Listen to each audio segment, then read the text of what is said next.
Bueno, pues la actualidad de la jornada de este miércoles y enseguida, en un instante, la tertulia, que hoy es tertulia de periodistas. No se lo pierdan, por cierto, porque vamos a hacer un muy modesto, a nivel solo local, una especie de festival de Eurovisión con algunas de las canciones que están en esta campaña y votaremos y todas estas cosas. Luego será en la tertulia para pasar un buen rato. Y después entrevistas políticas que nos van a acompañar. Si no cambia la agenda, vendrá Marcos Vergaz, Partido Socialista en Teguise, y Alberto Rodríguez, candidato a la presidencia del Gobierno de Canarias por Trago Verdes Canarias. Y antes, es decir, ya ahora mismo una entrevista a caballo entre la gestión y la política, porque nos acompaña el consejero delegado de los Centros de Arte, Cultura y Turismo, Benjamín Perdomo, que es número 3, como todo el mundo sabe, del Partido Socialista del Cabildo de Lanzarote, que viene pues con el convenio colectivo con los trabajadores de los Centros de Arte, Cultura y Turismo recién aprobado. Benjamín Perdomo, buenas tardes. Muy buenas tardes, y ¿qué muy tal? Bienvenido. ¿Cómo estamos? Muchas gracias, un placer siempre estar aquí con ustedes. Supongo que estas cosas suponen un cierto alivio, ¿no? Porque ¿cuánto se tarda en negociar un convenio colectivo, por ejemplo, con los trabajadores? ¿Desde cuándo llevan ustedes en ello? Bueno, nosotros empezamos a negociar el convenio colectivo hace año y 3 meses. Y evidentemente ha sido una negociación dura, respetuosa, siempre entre las partes ha sido una negociación, y agradezco el tono tanto del comité de empresa como todos los trabajadores, de una negociación tranquila, de una negociación de argumentos, de debatir, de estar de acuerdo en unas cosas, de estar en desacuerdo en otras, como es normal, ¿no? Hasta ni en nuestras propias casas muchas veces estamos de acuerdo con nuestras parejas, como para estarlo de acuerdo con compañeros de trabajo. Yo estoy contento.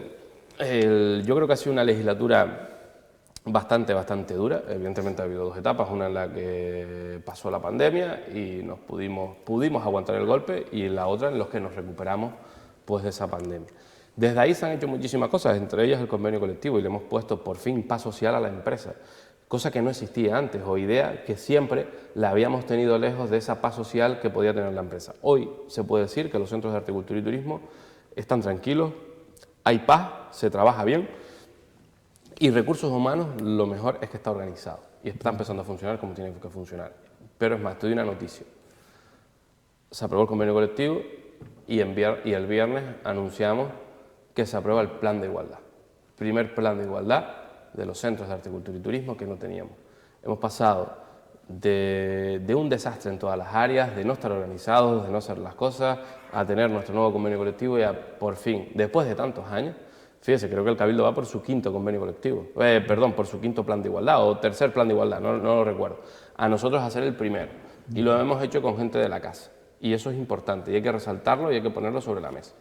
Y si volvemos al convenio colectivo, oye, se han subido ayudas para los estudiantes, para los padres con estudiantes fuera de la isla, dentro de la isla, ayudas en materia de lo social, y luego, sobre todo, hay una cosa importante, y en lo público muchas veces el trabajador tiene ese miedo de si gobierna uno, si gobierna otra, si gobierna el que a lo mejor pues yo no soy afín o discrepo con la dirección, pues tener miedo de hablar, de no decir nada. Oiga, hemos firmado dentro del convenio que si hay un despido que el juzgado lo declara improcedente, es el trabajador el que elige si se queda o se marcha, no la dirección.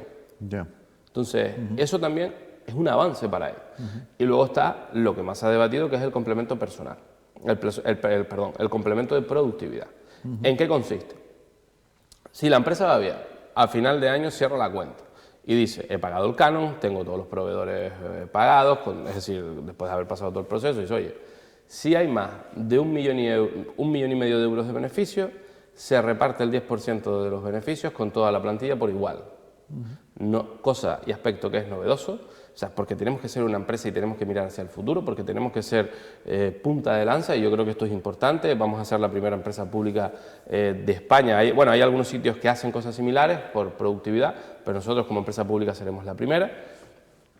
Y otro criterio es que es decir, el gasto en personal no supere el 55% de los ingresos. Es decir, 2 equilibrios. Uno, que haya un beneficio neto de 1,5 millones de euros que lo supere, y por otro lado, que el 55% de la plantilla no supere los ingresos. Con lo cual, es una cuestión de decirle al trabajador, oye, codo a codo tenemos que ir hacia adelante. Ahora vamos a profundizar en alguno de estos aspectos y en otros más, pero a mí me gustaría preguntarle una cuestión que seguramente muchos telespectadores están haciendo. Porque hasta ahora, conociéndole, pues no sé, no estoy tan seguro de si ahora también, pero hasta ahora se caracterizaban los convenios colectivos por las pocas cosas a las que decía que no el político, el representante público. ¿Ha tenido usted que decir a muchas cosas que no?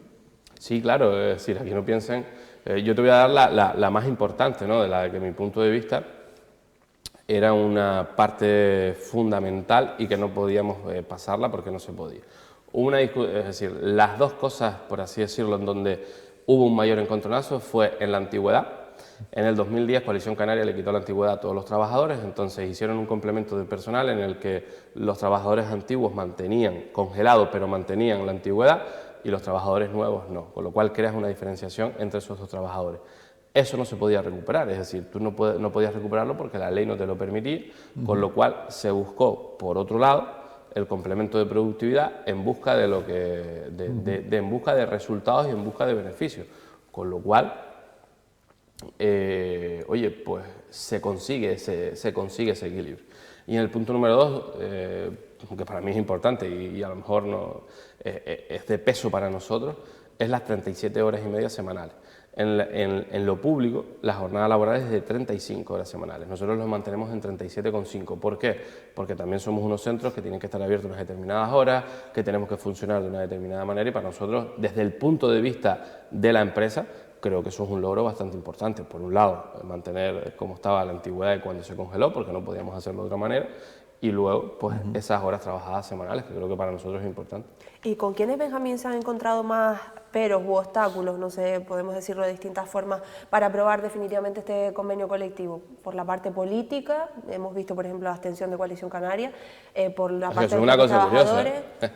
Eso es una cosa curiosa, después van a su medio de cabecera corriendo asustados a decir que han votado en contra, cuando la realidad es que han votado a favor. Es que claro, es una cosa, perdón, se abstuvieron. Abstuvieron, sí. Es una cosa que nadie entiende.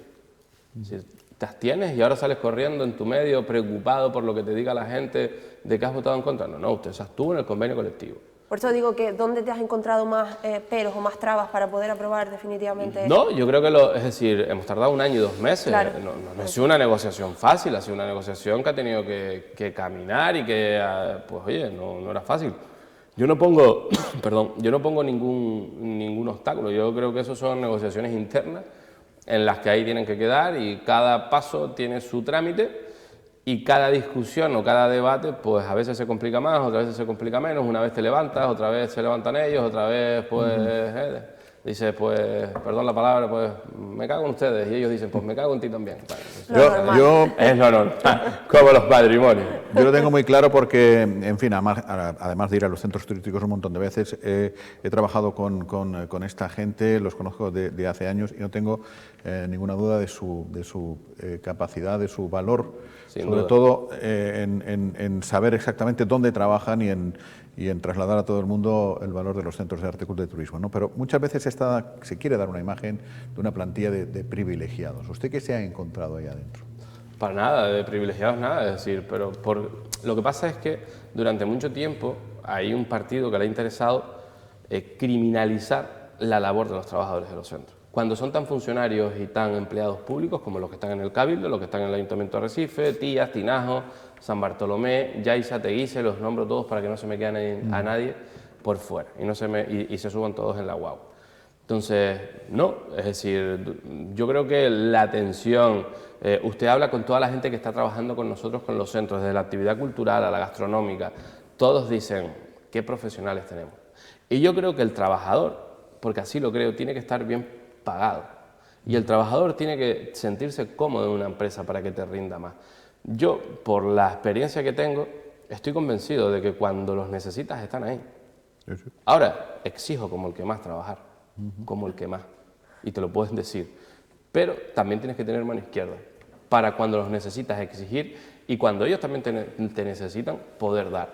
Y antes, si tú tratabas a la gente a látigo y los insultabas, y ibas al Lancelot a enseñar nóminas, y ibas a las radios a enseñar las nóminas de trabajadores, pues ¿qué esperas? Pues si me insultas, ¿qué esperas? Que yo Que yo te saque y te cubra el trabajo y te saque las cosas para adelante, pues es lógico. Le ocurrió, ¿no?, cuando, con el tema de los trabajadores, me refiero, cuando usted propuso lo del, que lo mencionaba antes, lo del 10% de los beneficios, ¿no?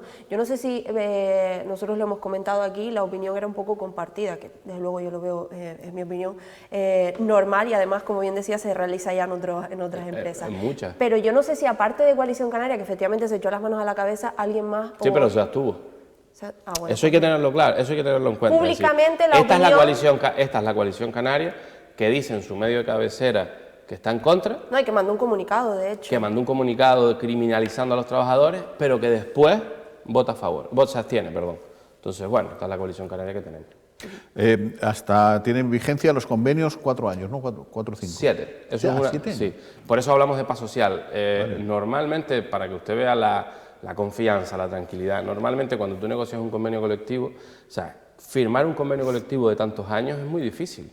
Los convenios colectivos se firman de 2, de 4... Más en estos tiempos de economía. Y más en tiempos de crisis y más en una situación como esta. Con lo cual, firmar un convenio colectivo de 7 años, creo, que permítanme la expresión, pero chapó por la parte de ellos y chapó por la parte nuestra. Bueno. Otro, perdón, me iba a decir. No, otro dato, por hilarlo un poco, que avala precisamente la buena gestión que se ha realizado en los centros, es que recientemente han renovado también una serie de certificados. No me pidas que diga los nombres porque la verdad que es un poco extraño. Empiezan por ISO. Los ISO. Exactamente, los distintos certificados, pero precisamente para explicar un poco qué conlleva que se hayan logrado renovar esos certificados. Bueno, hay 3 tipos de certificados, unos en seguridad, en el trabajo, otros en medio ambiente y otros en... el tercero, no lo recuerdo, cuando me venga a la cabeza te diré cuál es, pero tienen que ver todos con la seguridad del trabajo, con la seguridad alimentaria y con la seguridad medioambiental de los centros. Al renovarlos y al conseguir el último, que lo conseguimos hace 2 años, que es medioambiental, pues al final es la reducción de CO2, de emisión a la atmósfera, que estamos llevando a cabo. Muchos proyectos. Porque claro, los cambios cuestan en la administración pública, pero llegan. En breve habrán placas solares en Timanfaya, en Monumento, en Jamíos del Agua, en Jardín de Cactus, para poder abastecer a los centros con energía limpia. Ya nos entregaron el anteproyecto para que el molino de Jardín, lo que pasa es que no lo vamos a poder sacar en esta legislatura, para que el molino de Jardín vuelva a funcionar y vierta energía al centro, es decir, que funcione y que a su vez produzca energía. Ayer llegaban las 3 primeras guaguas, nuevas, híbridas para la ruta de los volcanes. Vamos a tener 8 guaguas. Con chofer. Claro. No, que después de lo que se dijo... Es que la de sin chofer no es segura. Saben que la empresa, después de haberse gastado 1.200.000 euros, no garantiza la seguridad de los viajeros, con lo cual la absurdez, ¿no?, de creernos que somos una empresa tecnológica y de los pájaros que teníamos en la cabeza, o que tenían otros en la cabeza. Hemos comprado 8 guaguas híbridas para cambiar el modelo y para cambiar la ruta de los volcanes, por fin, y lo podemos decir, y esto tiene sello socialista, y esto tiene sello de una presidenta del Cabildo que ha luchado para poder conseguirlo. Por fin, este verano vamos a ver las colas de Timanfaya acabadas, con 2 guaguas, con 2 plataformas de lanzaderas, tanto de Tinajo como Yaiza, para poder llevar a los turistas hacia el Parque Nacional de Timanfaya, a ver la visita, y yo creo que eso es importantísimo para nosotros. Guaguas accesibles, además porque he visto las pegatinas que tienen. Sí, efectivamente, hay 3 guaguas PMR. 3 guaguas PMR, además de también para los niños o las madres que vayan con carritos, que hay esas 2 guaguas tienen zonas para las madres que van con carrito, para no tener que dejar el carro, sino que el niño puede ir cómodo. Bueno. Decía yo al principio que es una entrevista a medias, a caballo entre la gestión y lo político, porque también de manera involuntaria se ha visto usted salpicado, en realidad usted no, su familia, en esa nota de prensa de Coalición Canaria diciendo, pues hablando de pelotazo o algo así, porque le han comprado una finca de la que hemos hablado aquí además muchísimas veces hace ya muchos meses, ¿no? ¿Cuál es la historia? ¿Por qué niegan que se haya producido un trato de favor del Cabildo hacia su familia al comprarle una finca donde hay un depósito de agua dentro de la propia finca? Sí, bueno, yo creo que la gente se mentaliza. Nos quedan 4 días de campaña, están extremadamente nerviosos y están haciendo una campaña sucia, asquerosa, y permíteme la expresión, a la hora que es al mediodía y los niños espero que no estén viendo la tele. Están haciendo una campaña asquerosa, por llamarla de alguna manera, o sea, contra el Partido Socialista, contra María Dolores Corujo, ahora contra mi familia con respecto a pelotazos. Y a quienes están utilizando es al perro de Coalición Canaria, y lo digo así abiertamente y sin ningún tipo de tapujo. Al perro de coalición, que se llama Pedro Sanginés, porque el cobarde de Osvaldo no es capaz de dar la cara. Porque el cobarde de Osvaldo no es capaz de dar la cara, porque si pretende ser presidente, para ser presidente, cuando hay problemas hay que dar la cara, no mandar a tu perro, a ladrar y a insultar a familia. Mire, mi familia tiene una sentencia firme, que por cierto, esto viene del 2016, pero no del 2016, esto viene de hace 30 años, que lleva mi familia denunciando que en una propiedad que es nuestra han puesto un estanque de forma ilegal, y la justicia le ha dicho, devuelva usted el estanque. Y entonces ya solo hay dos opciones. Una, o devuelves la finca y la dejas, o la compras. Pero no la compras un trocito, como dice, de 600 metros, no. Ya lo intentaron, por cierto, pero eso no se puede hacer. No se puede segregar. Tienes que comprar la finca entera. El problema es que la finca mide 170.000 metros cuadrados y el suelo rústico vale 3 euros, tasado. Entonces se monta el expediente de comprar la finca. ¿Por qué? Porque hacer un estanque al lado te cuesta 1 millón de euros. Porque no te creas que esos son 2 bloques, una casa. Son un estanque con hormigones especiales, con expropiaciones y demás. Entonces te sale más barato la mitad comprar una finca de 180.000 metros cuadrados que hacer un estanque al lado. ¿Qué es lo fácil? Tasado barato, a 3 euros, por el otro día estábamos hablando con unos claro amigos y se decía que de 4 no baja ya. Es decir, la tasación es baja. Sí. Lo que nosotros queremos quitarnos el problema ya de encima, porque esto lleva 30 años, pero la tasación es baja. Y tiene todos los informes técnicos, jurídicos. El otro día escuché a un concejal de Coalición Canaria de Hacienda, que está representado en el Consejo de Administración, que tuvo más de 5 asambleas diciéndole cuál era el procedimiento, por dónde iba, por dónde tal, y tiene la poca vergüenza de decir que lo ha engañado. Un hombre como un Castillo de 50 años, que es concejal de Hacienda, que sabe leer y escribir, y dice que lo han engañado. Si tuviera un mínimo de vergüenza el Miguel Ángel, que fue el que lo dijo, no diría lo que está diciendo. Representante de Teguise, porque representante de Teguise. Cuando se toma ese acuerdo, vota todo el mundo a favor, ¿no? Que tú quieras meter con una sentencia fija, con una sentencia de la justicia, que te está diciendo que tienes que actuar. O sea, que las paranoias que se está inventando el perro de Coalición Canaria, que es Pedro Sanginés, que lo vuelvo a repetir, es decir, con cosas que ya intentó introducir y que la justicia le dijo no puedes hacerlo, pero ahora lo saca a pasear, eso no se puede hacer. Entonces, la diferencia está entre un tipo, mi familia, que tiene una sentencia, que la justicia lo ha dicho, a diferencias de le paga 95.000 euros en efectivo para comprarse su casa a sus colegas, 95.000 euros en efectivo, hay que tenerlo, 95.000 euros en negro. A un tipo que le compra una casa a una novia por 2 millones de euros y que va por 6 gastados en la calle Fajardo y lo quieres comparar con una sentencia que tiene fija y que no tienes que hacer otra cosa, ten vergüenza. La presidenta ha anunciado demandas hoy justo a y luego está lo de la presidenta, que no me he metido a hablar, es decir, la justicia ya ha dicho que todos los informes, que toda la documentación, que todo absolutamente está sobre la mesa y salta a su medio de cabecera a decir y a acusarla, a acusarla directamente de ocultar información, de ocultar informes a la justicia. Es decir, esto no se puede viene de hace 40 años, ¿no? Creo todo el asunto, o sea, quiero decir... Lo de mi familia, sí, claro. Sí, exacto. Más de 40 años, eso claro. me refiero. Pero que este expediente es del 2021, Paula.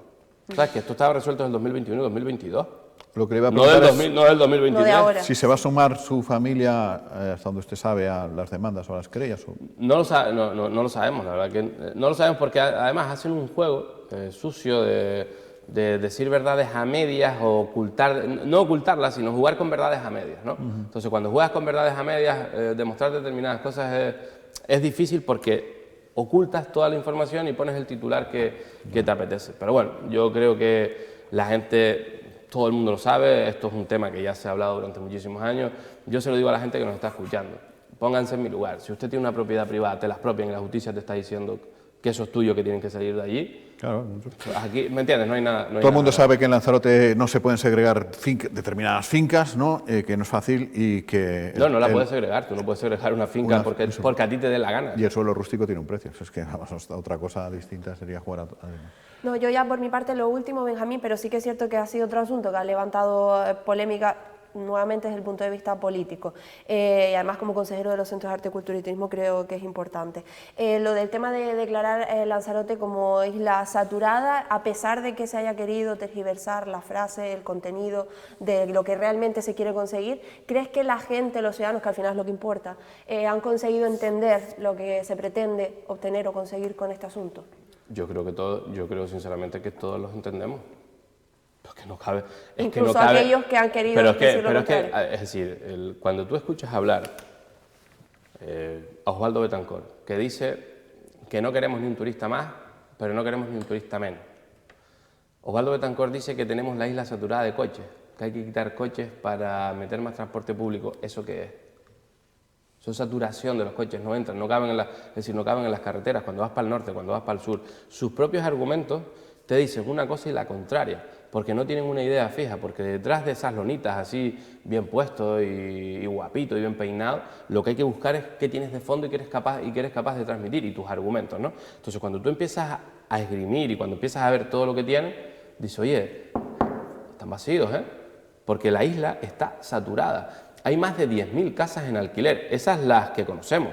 Luego están las ilegales. La gente no tiene dónde vivir. Pagar un alquiler por una habitación están 500 y 600 euros. Habitaciones, porque ya una casa te vas a 1.200, 1.300 euros. Pero estás hablando de habitaciones de casas de 2 habitaciones. Que los sueldos de la gente están 1.200 euros. El que llega a 1.000. ¿Cómo pagas una casa? Porque la presión que ha hecho la vivienda vacacional, la presión que ha hecho la construcción de nuevos hoteles hace que no tengamos casas. La sanidad. ¿Por qué no vienen más médicos a la isla? Porque no encuentran casa. Sanitarios que cobran entre 3.000 y 4.000 euros no son capaces de encontrar una casa acorde para poder vivir. Lo que estamos viviendo y docentes también. Es una saturación tremenda. Yo creo que ese discurso lo tienen perdido. Y lo tienen perdido y lo saben. Y ya han empezado la campaña sucia. De aquí a 4 días vamos a ver más suciedad, mucha más. Están extremadamente nerviosos. Saben que en el Cabildo de Lanzarote el batacazo de Osvaldo va a ser grande. Y como saque menos votos que Pedro, que le va a suceder, es mejor que se marche de isla. Y tiene un problema muy grande dentro de su organización. Y el problema grande que tienen dentro de su organización lo están intentando pagar con suciedad y con sus medios de cabecera, insultando, metiendo a familias por medio, tergiversando la información. Y eso es lo que nos queda. Hay que salir a votar en masa el 28. Hay que salir a votar en masa para colocar a esta gente en su sitio, para dejarlos donde están y que por suerte no vuelvan a tocar poder. Pues dicho queda, Benjamín, muchísimas gracias por haber venido y como a todo el mundo suerte. Ya nos vemos. Muchas gracias, un placer siempre con ustedes, gracias por estar aquí, poder explicarme y darle las gracias. Gracias. Bueno, ¿te quedas porque viene tertulia? Sí. Y tenemos un festival de Eurovisión. Sí, yo es que estoy ansiosa por ver lo que estás explicando. Seguro que los espectadores una pequeña sección. Después hablaremos de cosas muy serias, pero es necesario hablar también de la música en campaña. Volvemos en un par de segundos.